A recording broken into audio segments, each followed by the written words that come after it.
Entonces vamos a ver qué nomás debe tener un producto dentro de su etiquetado. Entonces este es un ejemplo de un jarabe para granizados que se utiliza para preparar, para poner en el hielo y para los niños sobre todo. Entonces, como pueden ver aquí, tenemos el nombre del producto, ¿sí? En este caso es jarabe de granizado. La marca, ¿sí? En este caso se llama Snow Stop, y aquí hay un eslogan o un mensaje. Entonces, siempre un producto alimenticio debe tener el nombre y la marca. Por ejemplo, embutidos, por ejemplo. Embutido de pollo Don Diego, por ejemplo, o Pronac, o Mr. Pollo, o Mr. Chancho. Ahí está ya cumpliendo con las dos cosas que dice la normativa. ¿Qué más debe tener un producto? Contenido neto, ¿sí? Si este producto es 1 libra, es 100 kilos, 1 kilo, 10 kilogramos, incluso los productos que se venden al granel. Si ustedes van al mercado y compran un quintal de arroz, van a ver que el producto dice 50 kilogramos. Sí, aún en presentaciones grandes.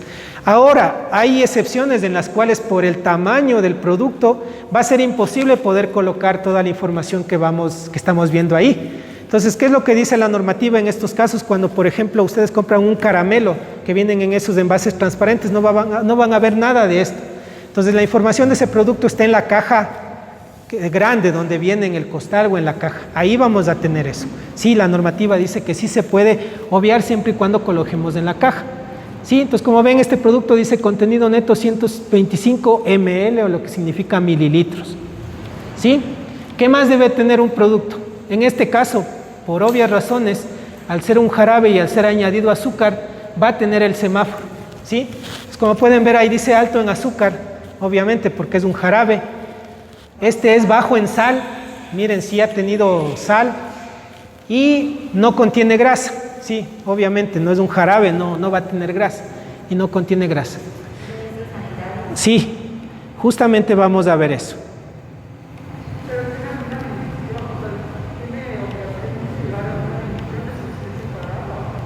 Sí, para poder poner ese semáforo existe una tabla donde le dicen que la dimensión de ese cuadradito tiene que estar acorde al área total de la etiqueta. Sí, anteriormente, cuando recién salió el sistema gráfico, era obligatorio que los productores coloquen este sistema adelante en la etiqueta frontal, pero ahí hubo una reunión con los productores a nivel nacional y se dio la opción que también se pueda poner en la parte de atrás o en la etiqueta secundaria. Por eso es que ahora ustedes más van a ver el semáforo en la parte de atrás cuando el producto tiene dos caras, ¿no? Cuando es una botella o otro tipo de producto. Sí, entonces puede ponerse adelante o atrás, pero lo que dice la normativa es que debe estar siempre en la parte superior izquierda, ¿sí? De esto. Sí, ahí podemos ver también que dice quién elabora este producto. Esto también es muy importante que sepan, ¿no? ¿Quién elabora el producto? Sí, y la dirección. Por ejemplo, esta persona está ubicada en la Bernardo de Legarda y es en Quito. Sí, y un teléfono de contacto.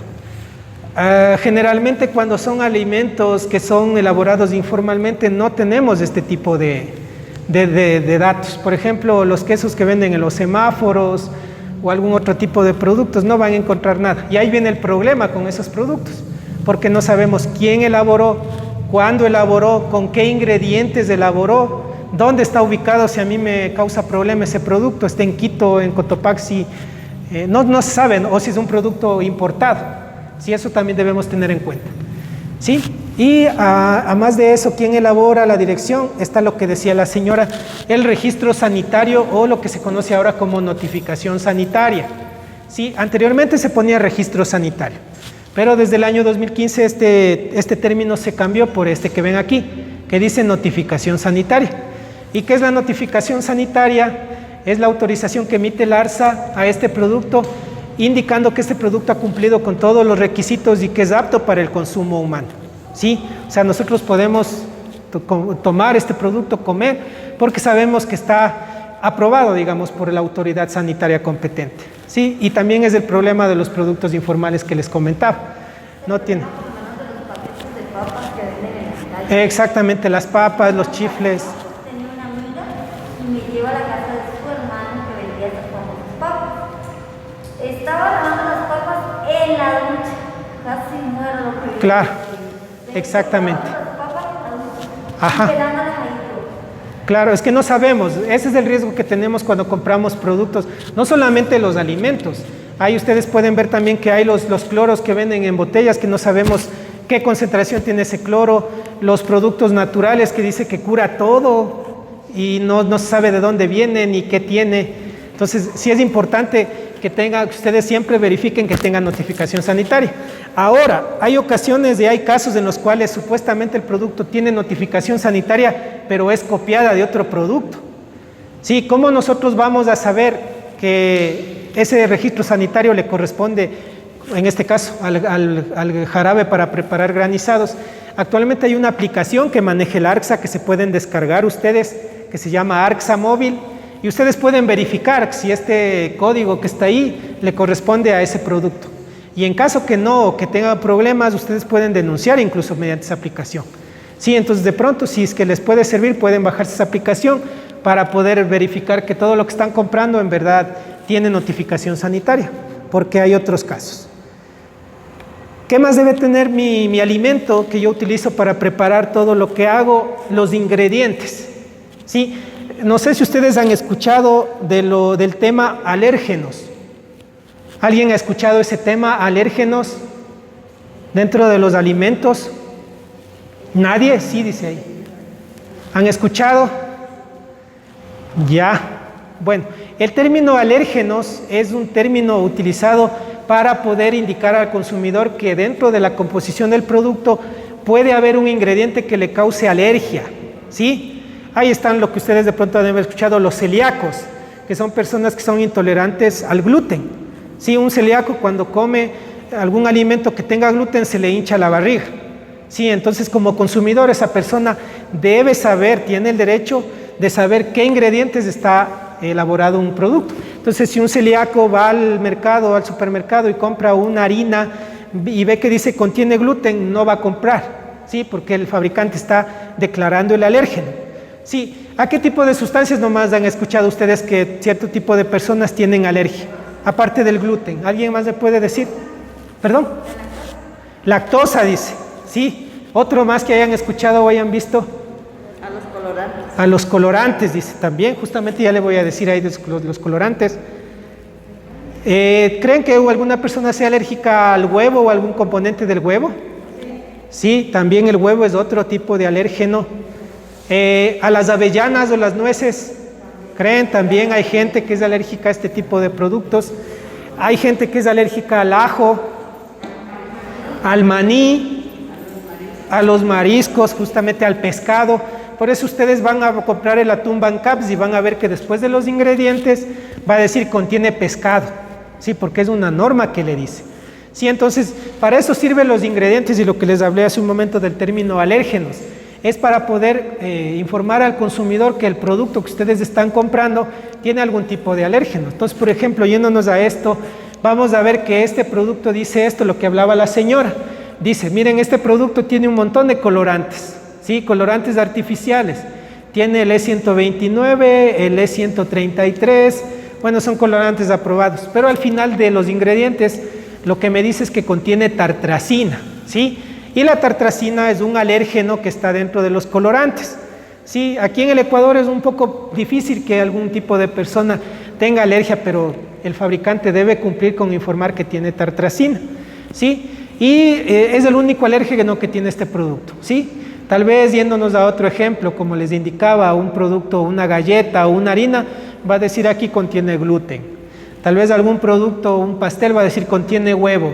Un producto de maní contiene maní. ¿Sí? Todos los alérgenos deben ir obligatoriamente indicados después de los ingredientes. Y también es muy importante que ustedes sepan que a más del semáforo debemos tener información nutricional. Esto también es obligatorio que debe tener un producto. ¿Creen ustedes que el agua purificada necesita información nutricional? Sí, me dice. ¿Alguien pensaría que no, tal vez? Ya, dentro de, hay excepciones, como hablamos hace un momento, así como del sistema gráfico, también la tabla nutricional tiene excepciones en algunos casos. Para el agua purificada no es obligatorio colocar información nutricional. ¿Por qué? Porque el agua no va a tener grasa, el agua no va a tener azúcar, el agua no va a tener grasas saturadas, colesterol, proteína, porque es agua, es nada más que agua. Lo que se ve en el agua más es los análisis físico-químicos. Ustedes han de haber visto en la WITI que dice calcio tanto, magnesio tanto, sodio tanto, ahí sí, porque la naturaleza, la composición de ese producto le da para poder tener esa composición. Y en algunos casos les da las indicaciones de cada producto, ¿no? Por ejemplo, dice aquí colocar 400 gramos de hielo, licuar y obtendrá un delicioso granizado. En otros casos le va a decir coloque medio litro de esto en tanto de agua. Bueno, ahí les dan indicaciones. Es muy importante también esto dentro de una etiqueta, las condiciones de almacenamiento, ¿sí? Ustedes han de haber visto generalmente en los paraderos de buses que el yogur le venden en una percha, ¿no? ¿Creen que esté correcto vender un yogur en una percha al aire libre? No, ese producto debe estar refrigerado, ¿no? Entonces, lamentablemente, algunas personas no se fijan en esta parte, en qué condiciones debe tener el producto de almacenamiento, porque de eso depende la calidad y la vida útil del producto, ¿sí? En algunos casos, además de esto que están viendo que dice conservar en ambiente fresco y seco, dice una vez abierto consume en el menor tiempo posible, o una vez abierto refrigere, o solamente es de un solo consumo, ¿sí? Esas indicaciones también debe tener ahí, ¿ya? Entonces, para finalizar, los 3 últimos requisitos que debe tener un alimento, esto es muy importante, que lamentablemente la mayoría de productos no pone, ¿sí?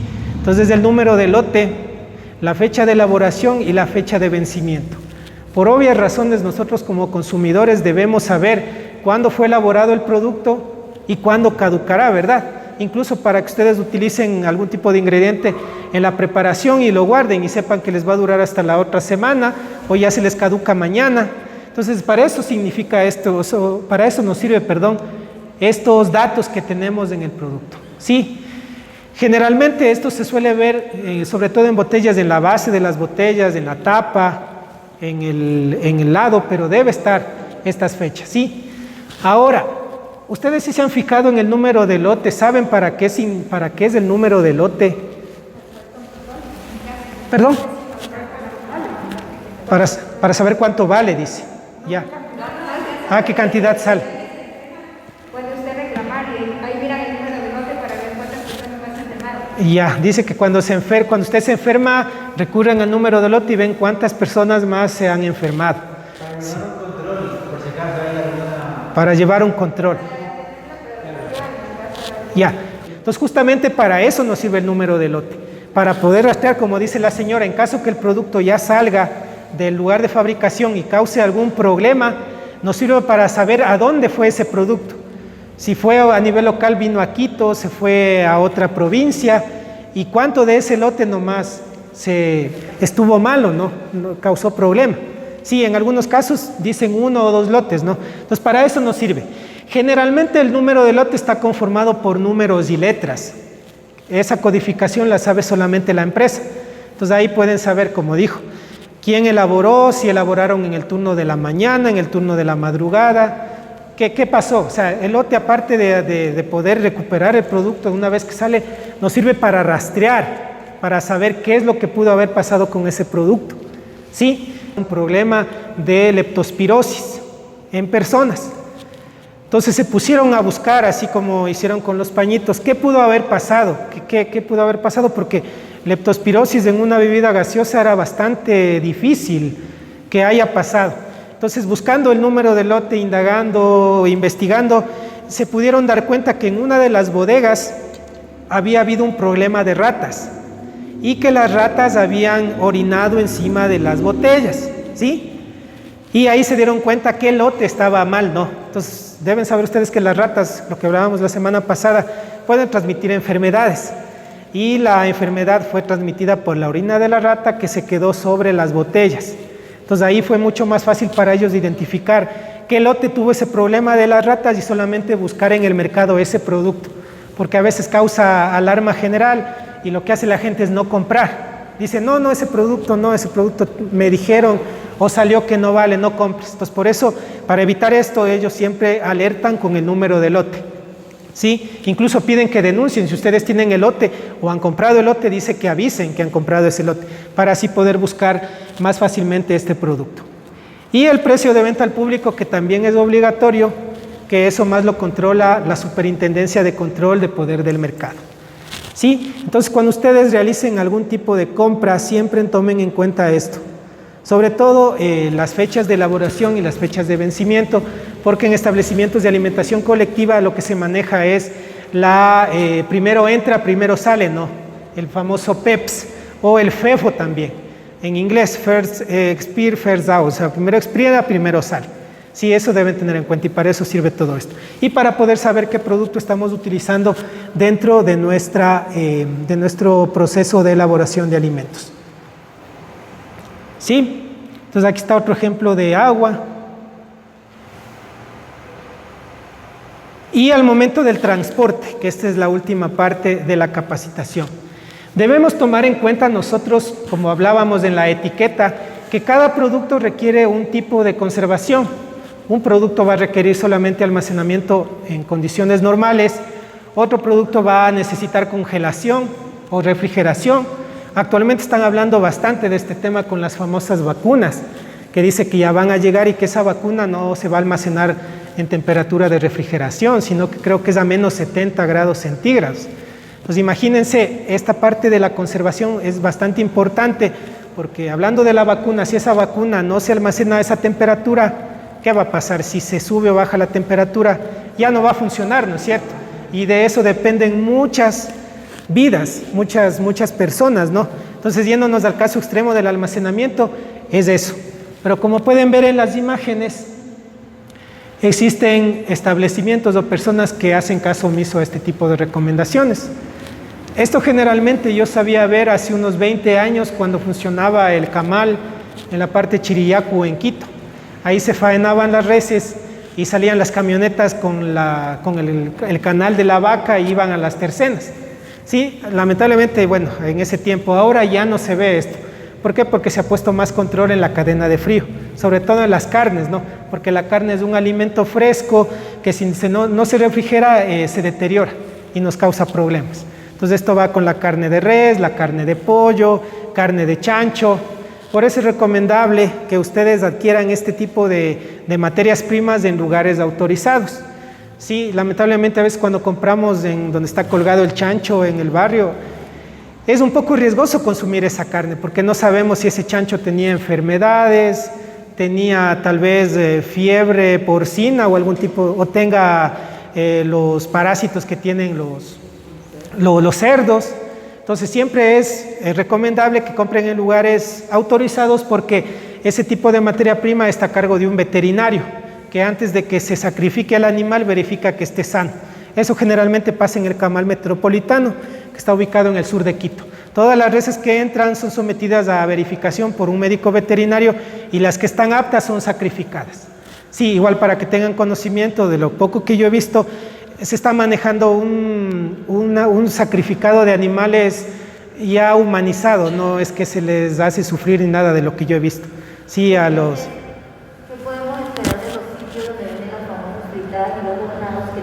Eso es lo que yo le comento, claro. Y van cortando el pedazo y van metiendo la paila. Justamente, es lo que no sabemos, al igual que vimos con los alimentos, si no tienen notificación sanitaria, en el caso de los sacrificios que se hacen en casas, así, es bastante difícil saber si esa carne está apta. Sí, ahí viene el problema, sobre todo con la carne de cerdo, que se enferma la gente con la triquina que viene, ¿no? Ese tipo de parásitos que tienen algún tipo de estos animales. Entonces, pero lamentablemente es la realidad y lo que tenemos nosotros es mejor que prevenir, saber a qué nos exponemos si consumimos ese tipo de alimentos en esos lugares. Sí, entonces como pudieron ustedes ver, dentro de las bases de las buenas prácticas de manufactura, tuvimos 8 elementos: instalaciones, equipos, requisitos higiénicos, aseguramiento de la calidad, materias primas, operaciones de producción, envasado, empacado y etiquetado, y el almacenamiento y distribución. Yo me enfoqué un poco más en el tema que a ustedes más les interesaba, la parte de desinfectantes y lo que son alimentos que están utilizando para preparar los alimentos.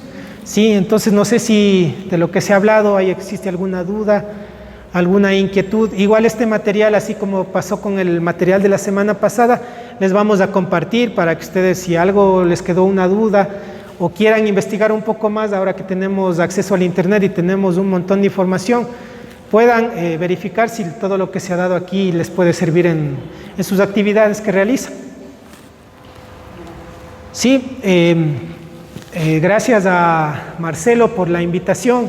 Espero que todo lo que les hayamos dado haya sido de su agrado. Nosotros estamos en el internet como Calidad 360.